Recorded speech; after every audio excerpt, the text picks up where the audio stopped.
My name is Benjamin Ladraa, and I'm a Swedish human rights activist. Together with Sanna Ghotbi, we are biking 48,000 kilometers around the world to raise awareness about Western Sahara. Western Sahara is the last colony in Africa, and so few people in the world have heard about it. So me and Sanna decided that we want to raise awareness about this issue because the Sahrawi people deserve a voice. I've visited the occupied territories of Western Sahara. It has been occupied since 1975 by Morocco. And when you want to visit Western Sahara, it's very difficult. There is Moroccan military checkpoints, there is interrogations, and the Moroccan occupation, they don't allow any journalists or activists to visit the occupied territories. So you have to be very sneaky. You have to pretend to be a tourist. And while I managed to get in, it was extremely difficult to meet with the local people because I was followed by Moroccan secret police everywhere I went. But after speaking to several people that had been arrested, who had been tortured in prisons, I learned enough about the situation to decide together with Sanna that we need to raise their voices. The human rights violations are unbearable and they need to stop. So now we are in Indonesia and we have been biking since May last year through 18 countries, starting in our hometown in Sweden, going through all of Europe, some of Asia. And before Indonesia, we were in Japan and spent 4 months biking around that country. Baik, nama saya adalah Benjamin dan di sebelah saya ada Sanna Ghotbi, Benjamin Ladraa dan Sanna Ghotbi.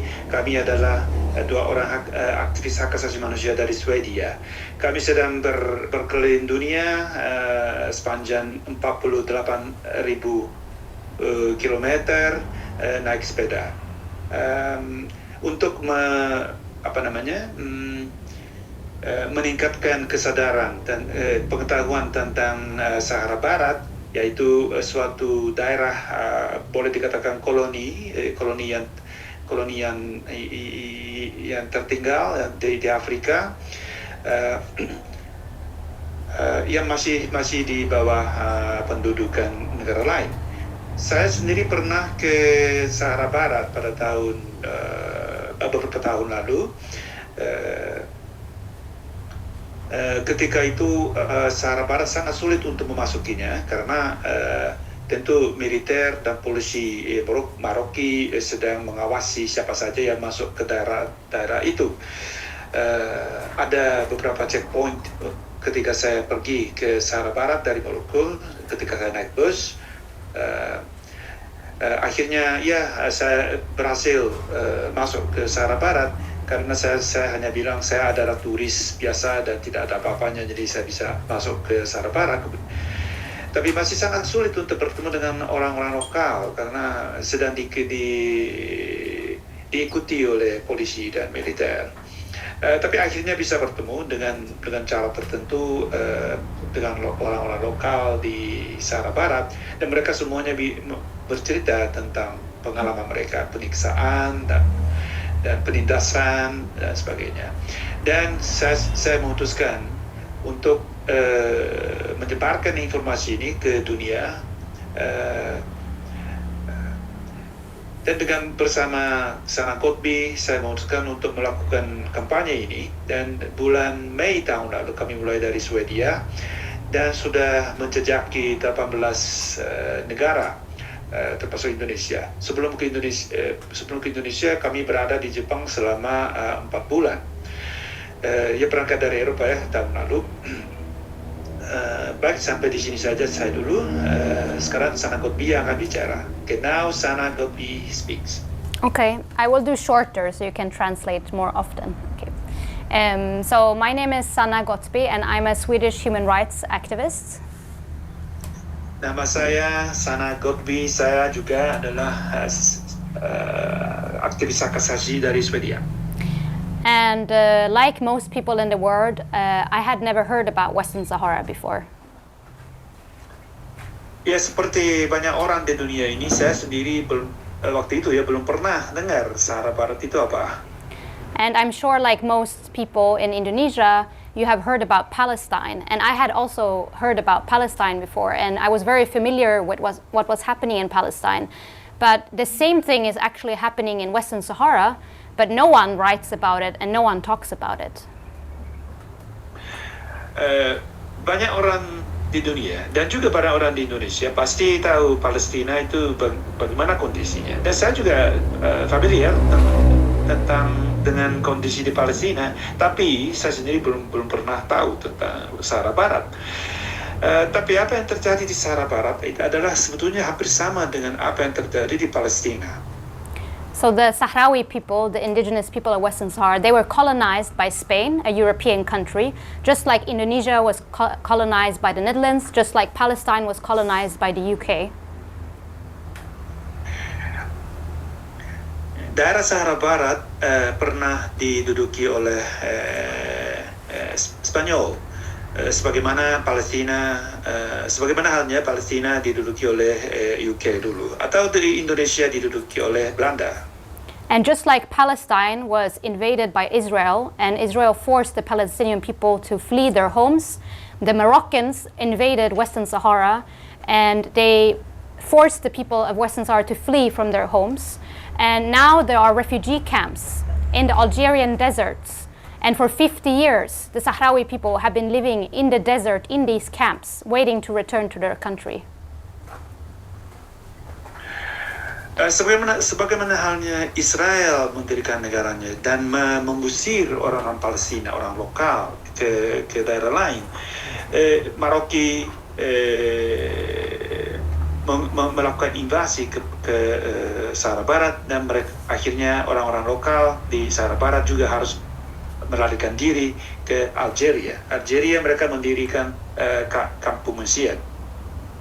And the Sahrawi people, they are occupied by Morocco, and Morocco gets help from Israel to occupy them. They are buying weapons from Israel, they're receiving intelligence from Israel. Israel helped to build the wall that is dividing Western Sahara into two parts, and Morocco even recognized the occupation of Palestine in exchange for Israel recognizing Morocco's right to occupy Western Sahara. So they are very close friends, and they are helping each other to occupy these countries.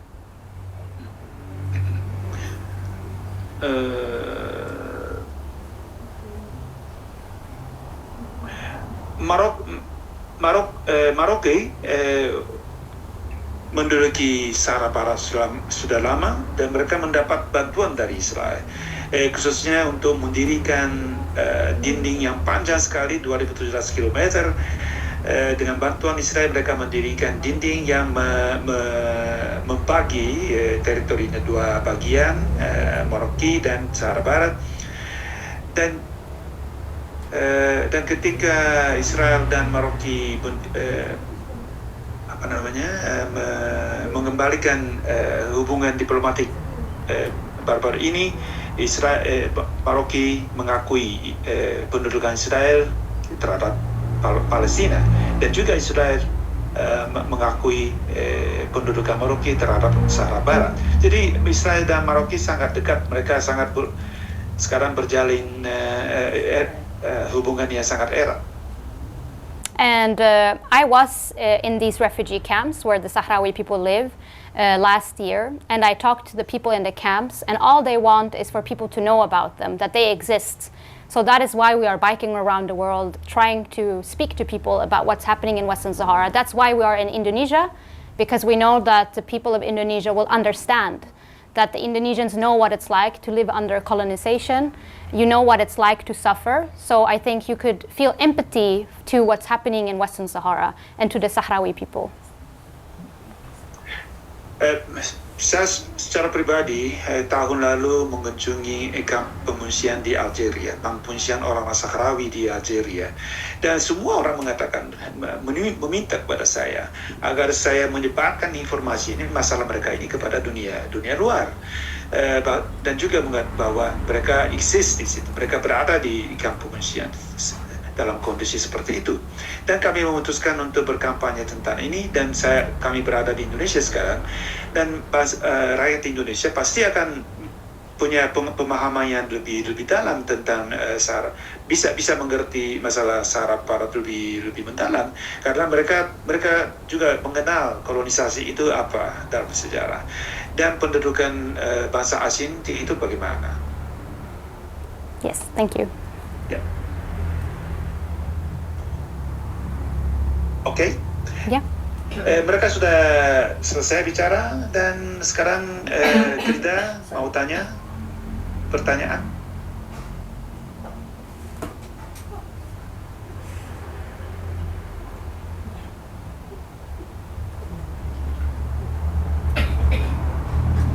Saat di Indonesia sudah mengunjungi di mana saja? Do they want us to talk about Indonesia, what we're doing in Indonesia? Okay.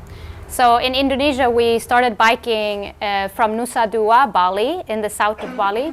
And we have been biking for about 3 days to reach the ferry. We took the ferry to Java. And now we're in Banyuwangi, and we're staying with a local host, Ulfi, who is very kind to host us in her home.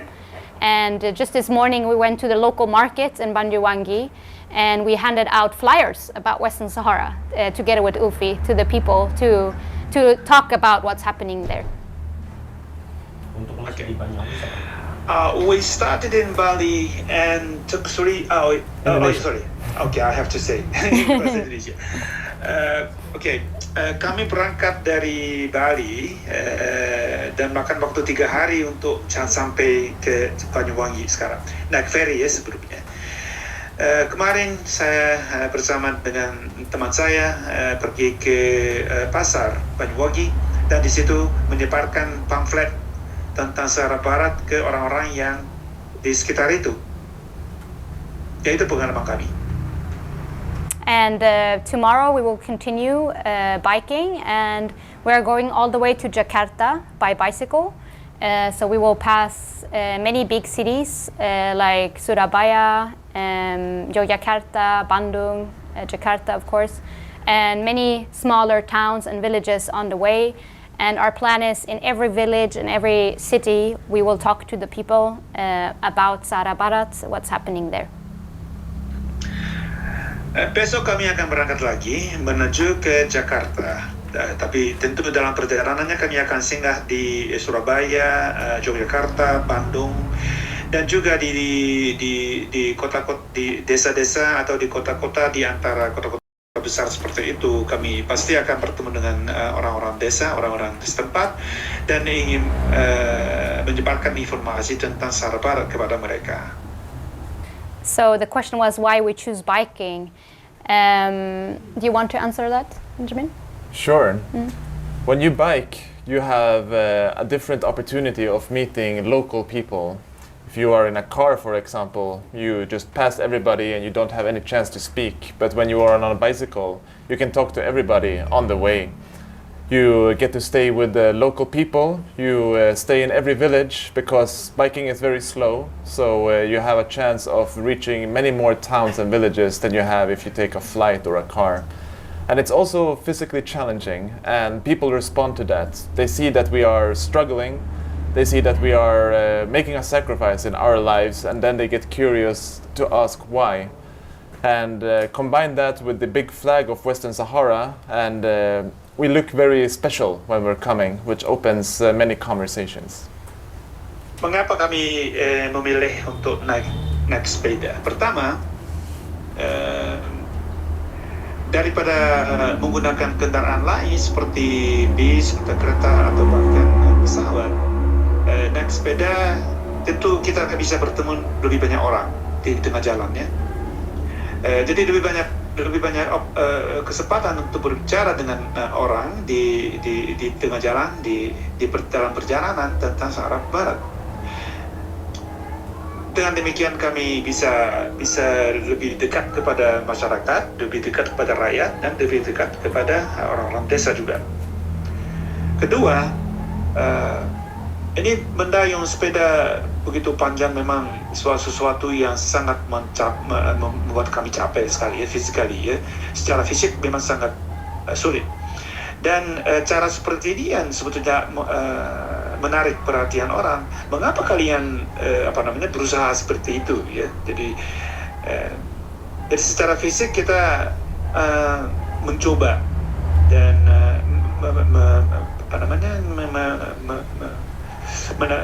melalui percobaan seperti ini bisa menarik perhatian orang lebih banyak. Nah, dengan kombinasi dua ini ditambah lagi kami kelihatan sangat spesial kan, karena kami selalu punya bawa bendera Sahara Barat di sepeda, dan itu sangat kelihatan spesial dan mereka sangat jadi kurius ya. Mereka sangat tertarik. Jadi mereka orang-orang sendiri yang mendatang kami dan mau bicara dengan kami. Dan ini sangat spesial. Jadi kan untuk alasan-alasan seperti itu kami memilih dayung sepeda.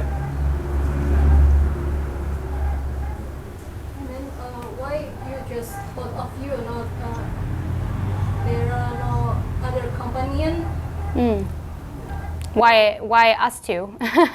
I think it's a lot to sacrifice your time for 2.5 years. It's a very long time to leave your home, leave your friends, your family, and bike 8 hours a day, which is very hard. Like, it's not something that's so easy for most people. So it's very hard to recruit people to join. Sometimes we have someone who comes for 1 week. After 1 week, they are done. They are tired. But we will never be able to stop until we are finished, until we arrive in the refugee camps, and that's because we promised the Sahrawi people that we would do this for them. And a lot of people have never been to Western Sahara or the camps. They've never met Sahrawi people. But when you meet them, they are so open, they're so hospitable, they have such interesting stories to tell. They have suffered so much, and so for us, that's why we bike, that's why we continue, because we will never forget about them. But a lot of people who doesn't have this feeling, I think it would be hard to have motivation to bike for 2.5 years. But we have that. We have a lot of motivation.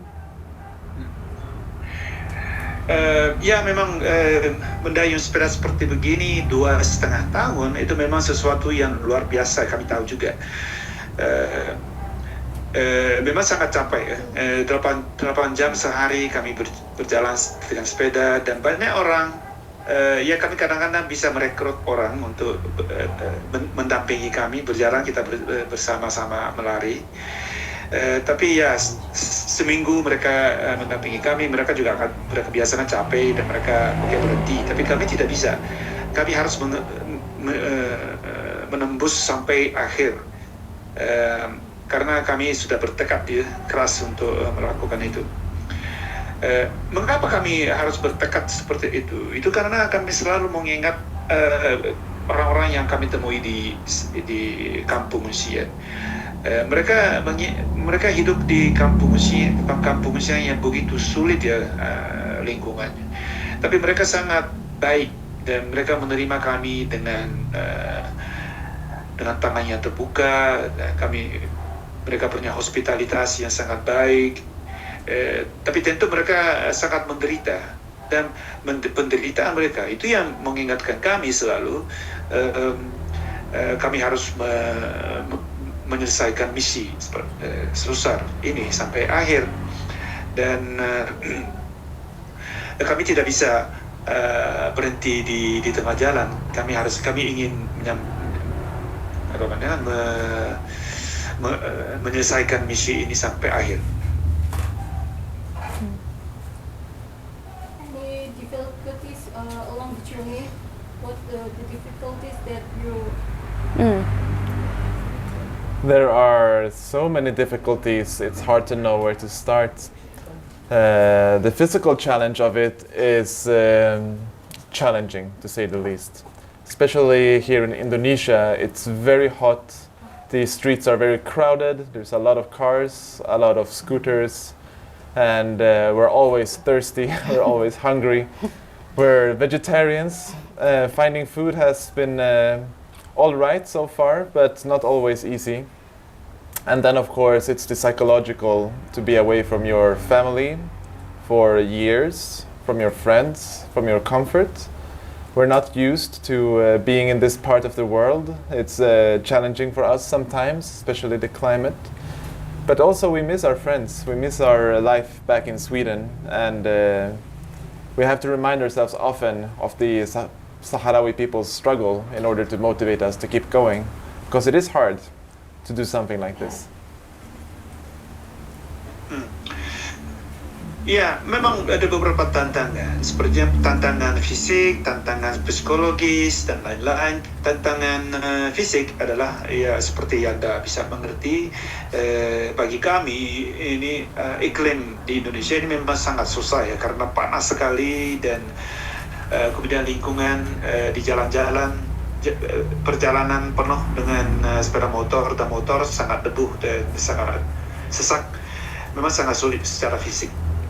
Kemudian secara psikologis juga kami sudah lama sekali jauh dari hidup yang enak di Swedia, dan teman-teman sudah meninggalkan teman-teman lama sekali, jadi sangat rindu kadang-kadang. Itu yang membuat kami sangat secara psikologis sangat susah kadang-kadang. Tapi kami punya motivasi yang sangat kuat. Seperti saya katakan tadi, penderitaan Sahrawi sendiri di Kampanyekan yang kami sudah saksikan, itu membuat kami selalu memberi kami motivasi yang kuat untuk melanjutkan kampanye seperti ini.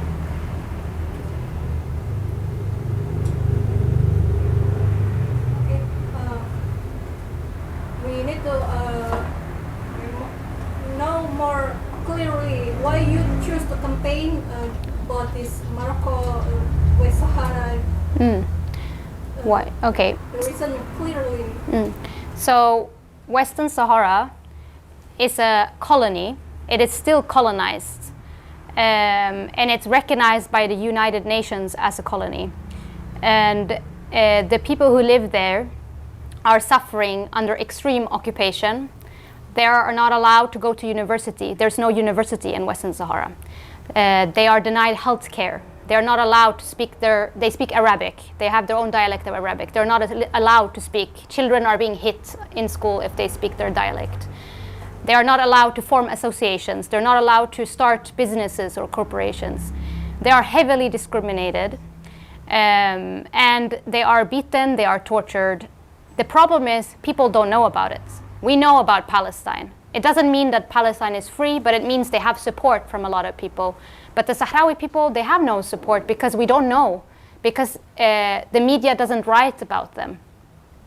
And we think that it's so important for us to talk about Western Sahara because of that, because there's no knowledge. We want to inform people because they are suffering terribly from the occupation. And I think as soon as you start to learn about them and read about them, you will never forget their faces and what they're experiencing. And they are very kind people. They don't deserve this kind of suffering. And of course, we would love to bring a Sahrawi person with us on the bicycle and talk about this themselves. But they're not allowed to, they have a lot of travel restrictions. It's very hard for them to travel. So we are trying to be a voice for them on the ground and introduce their cause so that people can learn about it. Sahara Barat masih merupakan suatu daerah koloni, jajahan, dan jajahan oleh Maroko. Dan Perserikatan Bangsa-Bangsa PBB juga mengakui bahwa itu masih merupakan koloni yang harus dibebaskan.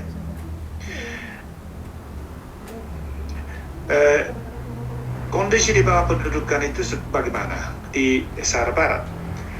Orang-orang setempat, orang-orang lokal namanya Sahrawi, mereka misalnya tidak bisa ke universitas karena universitas satu pun tidak ada di Sahara Barat, dan kondisi kesehatan juga sangat tidak bagus, dan misalnya orang mau memulai bisnis kecil itu juga kadang-kadang menemukan kesulitan besar karena pendudukan. Kemudian mereka dioperasi secara fisik, dan mereka mau bicara bahasa dialek mereka, Hassaniyah, bahasa dialek mereka dari bahasa Arab. Kalau ada anak bicara bahasa dialeknya Hassaniyah di sekolah, mereka dipukul. Jadi mereka tidak bebas, tidak ada kebebasan untuk mengekspresikan diri. Kemudian hal-hal seperti itu, masalahnya adalah hal-hal seperti itu tidak diketahui orang. Kalau Palestina, banyak orang tahu Palestina itu gimana. Ya, itu tidak berarti bahwa Palestina jadi bebas atau kondisinya bagus, tidak. Tapi paling sedikit mereka tahu bahwa mereka ada dukungan dari dunia.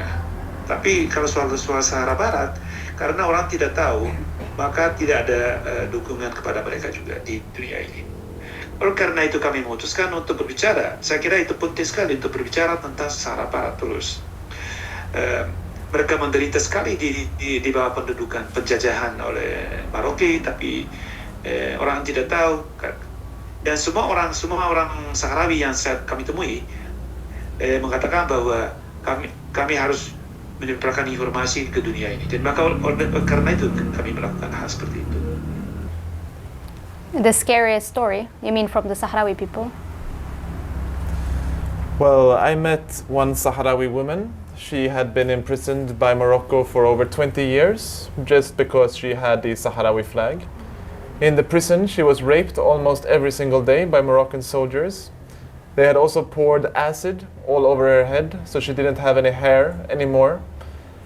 And she had suffered in ways that normal people like you and me can never understand. We can't begin to comprehend the suffering that she has gone through. And still, when she was released, she continues to fight for her country.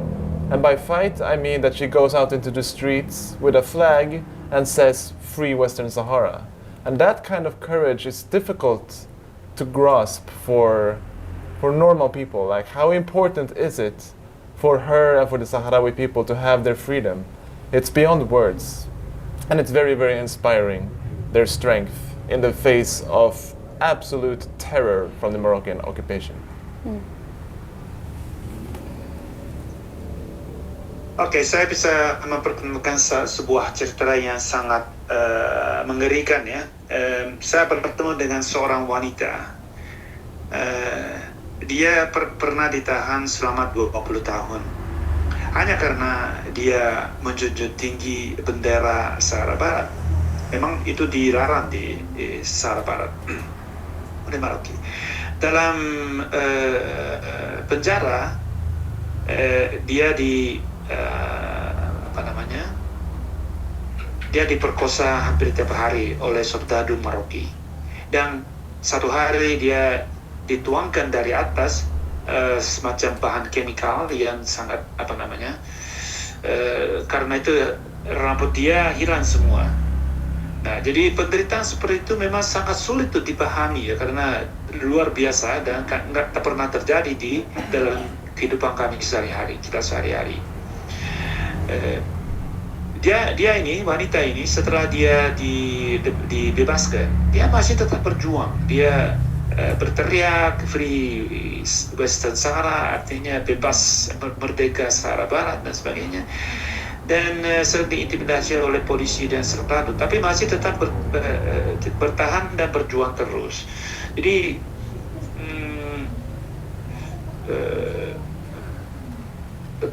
tingkah laku yang begitu keberanian seperti itu memang sangat sulit dipahami karena sudah sangat luar biasa ya. Jadi tidak kami temui di dalam kehidupan sehari-hari.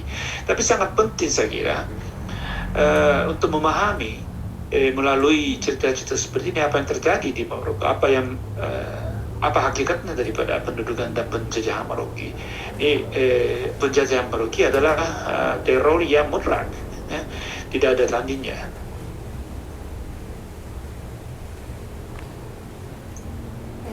On your how the response of other from other country before Indonesia? Do you want to answer? So the response from people, it's almost always positive about our campaign. and people are always shocked because we have met thousands of people in 18 countries, and maybe only 4 of all of these people have recognized the flag of Western Sahara. So we have gone to 18 countries, we've gone to universities, we talked to professors, to experts, and no one has heard about Western Sahara. No one knows what Western Sahara is.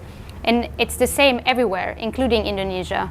It is so hidden, it's so unknown. So when we talk about it, people become very interested. And when they start watching documentaries, they read reports, they start learning about it, it's impossible not to support the Sahrawi people. The problem is just that they don't know. And people are always shocked when we say that we are biking. I don't think it's understandable sometimes. People always ask, but do you have electricity bikes, or like, you mean motorbikes? But we try to explain, no, it's actual bikes.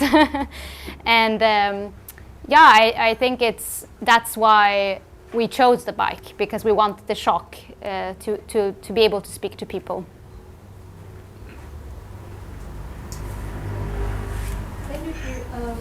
Respon dari orang-orang yang kami temui, memang hampir semua orang yang kami temui tidak pernah dengar masalah Sahara Barat, tidak tahu Sahara Barat. Kami sudah bertemu ribuan orang selama ini, karena kami sudah menempuh 18 negara. Hampir semua orang tidak tahu Sahara Barat, termasuk profesor, guru besar, dan ahli-ahli dan mahasiswa-mahasiswa di universitas. Mereka hampir semua tidak tahu. Mereka pertama sangat shock katanya ya. Jadi melihat dokumenter tentang Sahara Barat misalnya. Kami kadang-kadang memperlihatkan dokumenter di kelas-kelas universitas. Mereka merasa sangat shock, dan shock itu bukan hanya shock tentang apa yang terjadi di Sahara Barat, tapi juga cara kami dayung sepeda keliling dunia ini memang sangat shock bagi mereka. Dan memang maksud kami adalah memberikan shock kepada mereka karena supaya menarik perhatian orang. Kadang-kadang orang bertanya, apakah kalian mendayung sepeda elektrik atau sepeda motor? Kami bilang bukan, kami naik sepeda biasa saja. Tapi mereka sangat shock ya, dengan sepeda biasa kita keliling dunia. Tapi memang maksud kami adalah menarik perhatian orang dan memberi shock kepada mereka dan sebagainya.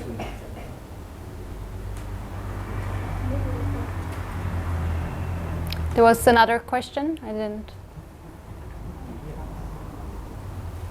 What is your hope after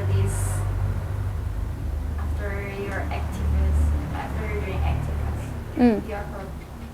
Our hope is that all the people we meet, all the people that are listening now, will become interested in the story of Western Sahara and the Sahrawi people, that perhaps they will pick up a book or watch a documentary and learn a little bit more, that perhaps they will do an activity in solidarity with the Sahrawi people, because it is up to us, the normal people of the world, to raise awareness and stand for justice, for peace, and for human rights all over the world, not just in some parts.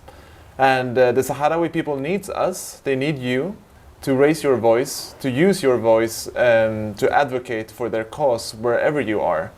There are too few of us that are speaking about their situation, and we need to become more. And our hope is that through meeting thousands of people across the world, that we will one day be enough people who are standing for their freedom, demanding justice, so that one day they will have their freedom. Harapan kami adalah, ya tentu semua orang yang kami temui di dalam perjalanan kami ini memahami masalah Sahara Barat dan mengambil tindakan atau mendukung Sahara Barat,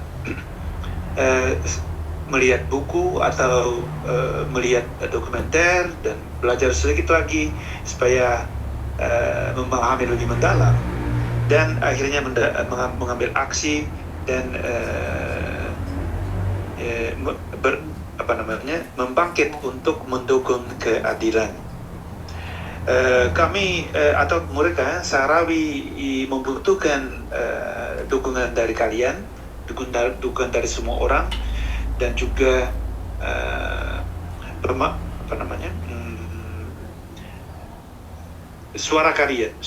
suara kalian yang menyebarkan informasi tentang Sahara Barat ke orang-orang lain. So my last message is that sometimes it feels like as individuals we have no power, that it is the top politicians in the world, they are the ones that have power and only them. And I, as a person, I can do nothing about what is happening around the world. But I want to say that this is not true, that every person has their own power to do something.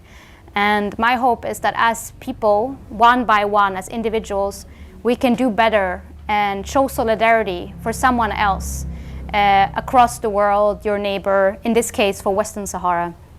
And by doing that, we can inspire more and more people to show solidarity. And I think this is important, to not feel hopeless, to not feel powerless, to show that there is something you can do. Whether it is to talk to your friend about Western Sahara, to your grandmother, to your school, at your job, show a documentary, do a screening, even visit the camps, bike with us while we are in Indonesia. You can do something. You don't have to quit your job and go biking for 2.5 years like us, but you can do something, even if it's a little something.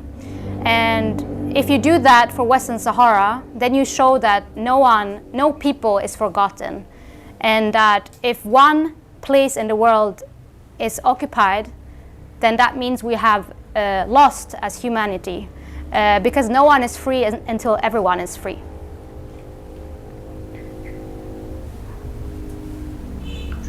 Oke, pesanan dari saya terakhir adalah saya ingin mengatakan bahwa kami sebagai individu perorangan kelihatan sangat tidak berdaya, tidak punya power, tidak punya kekuatan apa-apa.